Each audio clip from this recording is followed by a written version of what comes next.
Kitalo butabanguko mu maka eyo wetuvaayo tugenda Kasese mu bugwanjuba bwa Uganda oluvannyuma lw'ekiragiro n'ekirangiriro ekyava eri omukulembeze w'eggwanga nti amasomero gaddemu okutukiza ogwago mu Okitoba w'omwaka guno gatandika okusomesa abaana bannayuganda. Ab'e Kasese bino bwe babiwulidde ne bazikubamu ne zaaka kubanga waliwo amasomero agamu agataataaganyizibwa amataba agabadde ganjaalira ekitundu ekyo okumala ebbanga kati bagamba nti engeri abaana baabwe gye bayinza okusomamu naye ekyabatabudde emitwe. Amasomero nga gateekateeka okuggulawo nga 15 Okitoba eri abayizi abali mu bibiina ebyakamalirizo. Tuzeeye Kasese awakubwa amataba.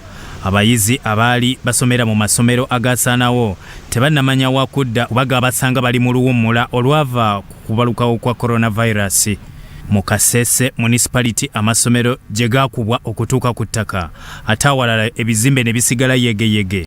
Abakulembeze okuli Meya Godfrey Kabyanga agamba bakubatsenzeza mu gasigalawo. Which are still remaining and see whether they are still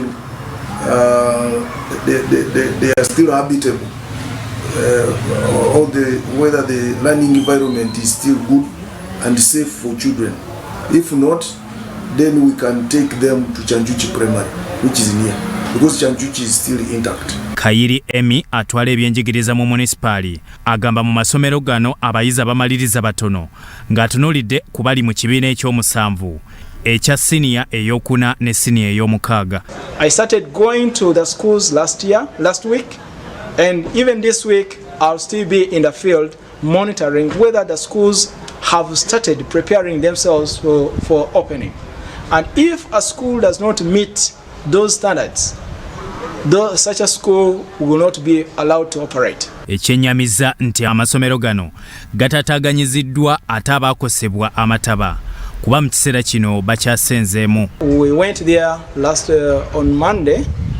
We went there on Monday for monitoring, and we also have identified a place where these people will be put so that when the children come, they are able to study without the inconvenience. Entindo ezisinga zaagwamu ezituuka ku masomero gano era ng'abayizi bakusanga obuzibu okugatuukamu nga bakubiriziddwa okusomera mu ago agabali okumpi. Those who cross, we are advising that the children keep in the schools. For example, those that come from Road Barrier going to Murakasaka should remain in Road Barrier Primary School.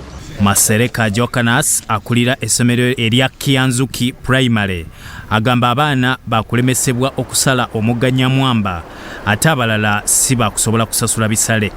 We want to show how parents will contribute some capital or some school fees for your children to buy books, pens and other materials, masks and others, but otherwise teachers are ready. The only big problem is to cross River Nyamwamba by these local bridges. It's still a very big problem. Byatumusime Gerard, Sorot TV, Omunyo.